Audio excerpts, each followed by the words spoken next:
guys, welcome back to my YouTube channel. You're watching Princess Paragraphs, and if you're new here, hey, you're watching Princess Paragraphs. The wood just pass the Dutch. Your homies die, you don't never slide, it ain't adding up. Get caught with a pipe, you out same night, you fed or what? New op pack in the air, this gas or what? Today we're talking about nepotism. Anyways, make sure you like, comment, subscribe, turn your post notifs on, click that description box below, and check out all my something else that's gonna be in there. All my sources. Yes, that's good, that's good. Without further ado, let's get right into this video, because I don't know which way I'm gonna go.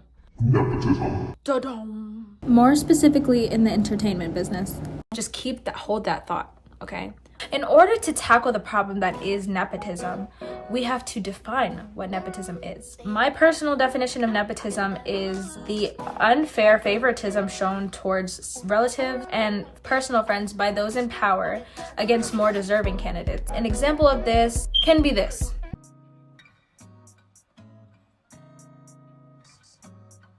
According to Oxford Languages, nepotism is the practice amongst those with power or influence of favoring relatives or friends, especially by giving them jobs.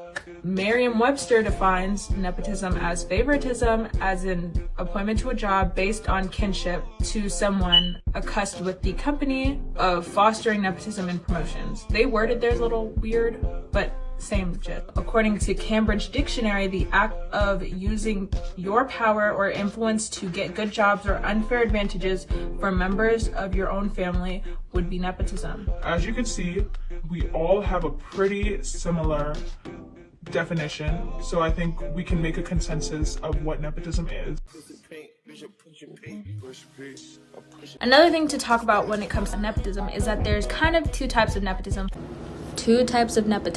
Da-da.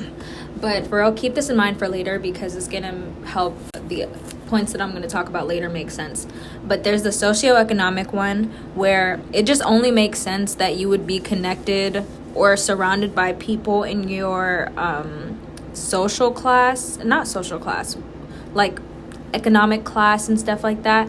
And famous people tend to be rich and like well connected, so like if you have rich parents and you want to get into that like fame, like limelight and stuff like that, it's going to be possible for you because 9 times out of 10 your mom's best friend is going to be somebody like Angelina Jolie. I'm just kidding, but like something like that. Like that's the socioeconomic status. So it's not necessarily like by blood that you're getting these advantages. It's that your parents are working with these people, and those are the people that they make money with. So you have that connection to them.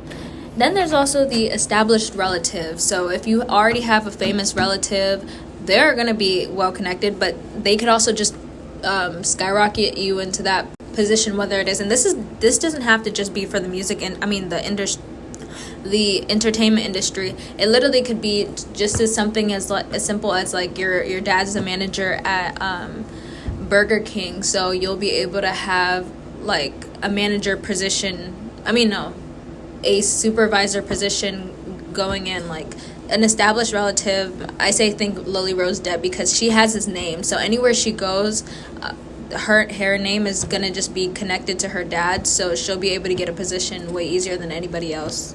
The rich stay rich and the poor work forever just to end up in the same place. I think that's something that directors, producers, and all that stuff take into account, is that it is so much easier and financially beneficial to go for someone who was born into nepotism. And that's probably why a lot of times they don't look other places. A quick example I can give is about acting. Typically, casting calls can cost about $25 to $200 and with a 2-hour minimum just for renting the space. And that's not to speak of anything else they may consider, like lighting, the crew, cameras, and all that other stuff that you may have there during that casting call. Most times these directors will see about like 10 to 30 actors, and like that's not like, I'm not even gonna lie, it's probably more than that, because a lot of people come out to these auditions just to try to, not for acting in specific, but whatever. And that's just for the pre-reads. So most times the audition will end up audition process will end up taking like way more than 2 hours. I honestly don't even know why I wrote 2 hours. Like, it'll probably take actually no, because it really just depends on like what role you're auditioning for, but it takes a long time, right? And to avoid the whole like costing of renting a space to do that, and like the time that you would have to pay the crew and all that stuff, most directors will just turn to the annoyingly unnecessary, just vile and evil and just idea of nepotism. A lot of times directors will just go on and write the part for that kid, just like the director of Euphoria, who was also a nepotism baby right here, did for Maud. This is her. And of course they may still have auditions, but the auditions would end up being like maybe they'll skip the pre-reads and just do like 10 20 people and still have that one person that they know that they're already going to pick. They're just having other people just to like say that they were there. To understand this better on another level, this is kind of how like a person of color may go in for an interview at like a space that's like predominantly white, and they may not take you, but they have to at least let you interview. So they're only interviewing you for the diversity aspect of it and not actually ever planning to hire you. The main issue with this is because it's like the person of color may be way more qualified for the job, but they're just probably never going to get that position. I feel like this also like may attack somebody's esteem, and like it just doesn't create a good working environment for people of color. And in some way you're like probably thinking that's just not nepotism, but it's like I would say it's like a root of it. Like it's like not a root, more so a sister to it. Now, why I say it keeps the rich rich is because, have you ever heard of the term keeping it in the family? Well, a lot of businesses do that because cycling the wealth, so the generational wealth. Rebecca Lawson, right?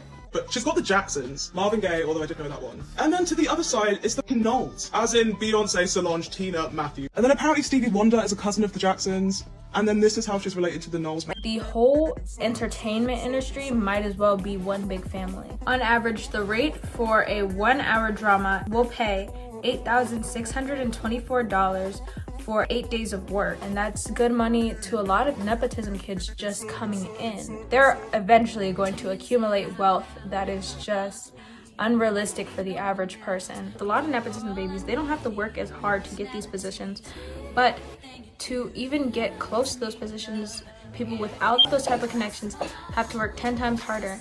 And a lot of the times they don't end up getting to put those connections to use, which leads me to my next point, that nepotism pushes agendas that are not meant for everyone. Get the best advice from women in business. It seems like nobody wants to work these days. It seems like nobody wants to surround yourself with people. You have to surround yourself with. There are a lot of nepotism babies, and a lot of them like to think that all their opportunities are due to their hard work and dedication and passion, which may be true, but two things can be true at the same time. The whole Kardashian family pushes the agenda that if you just follow these certain steps, take these certain pictures, these like simple measures, you'll be just like them. You know, rent out a whole island for a 40th birthday in the middle of a pandemic. But that life is not that attainable when you're not already rich, or you don't have connections with literally every person in Hollywood.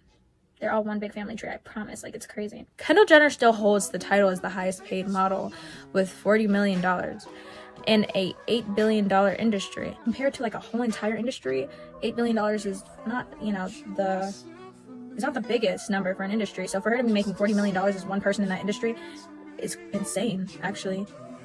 Average model makes about $100,000 per year, which is like $54 an hour, which is not even bad money. It's like pretty good money. And we're talking about supermodels here. And with the deviation so large between what Kendall Jenner makes and pretty much the rest of the modeling industry, you would think that, oh my gosh, she has to be insanely talented.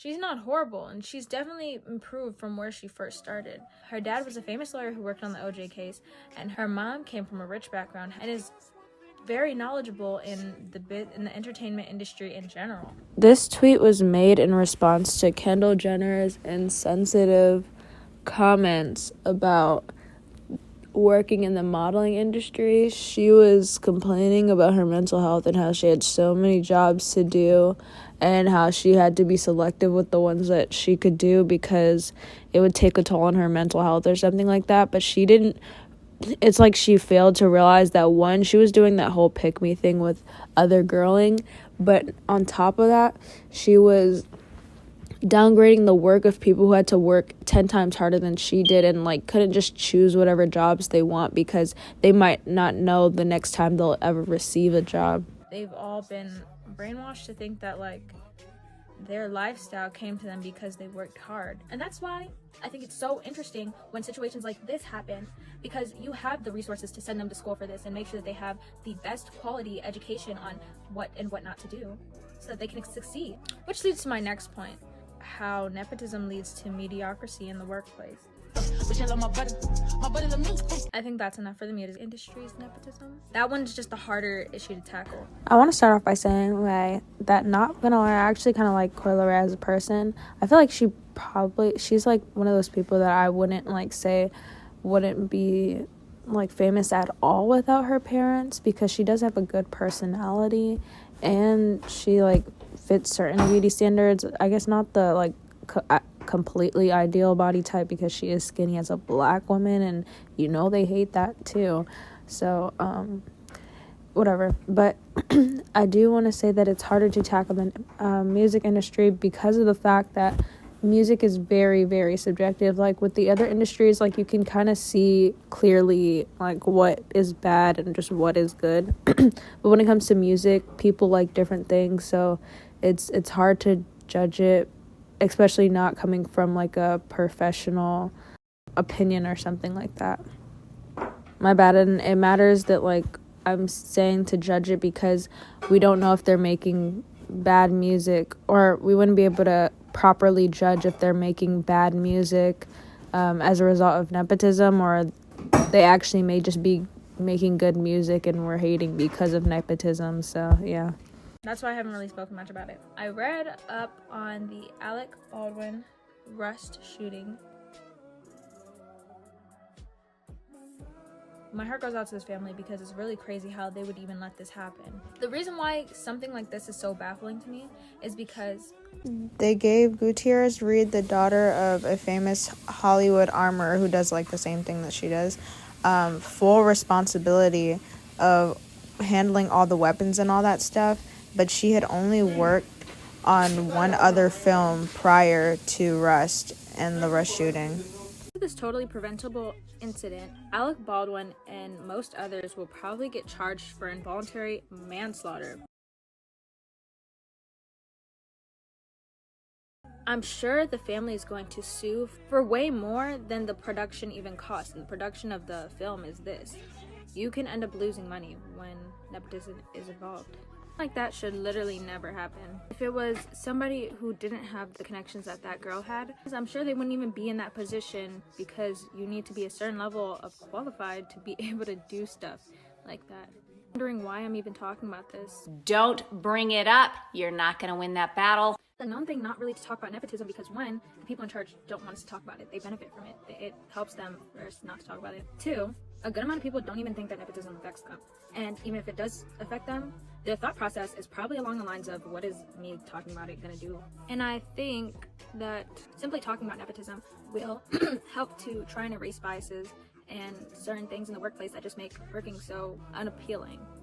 I also think nepotism, or discussing nepotism and how to reduce our biases with it and how to make the playing field a little more equal, will do some justice when it comes to closing the wage gap in general. That's the end of this video. Make sure you like, comment, subscribe, tell your friends about me.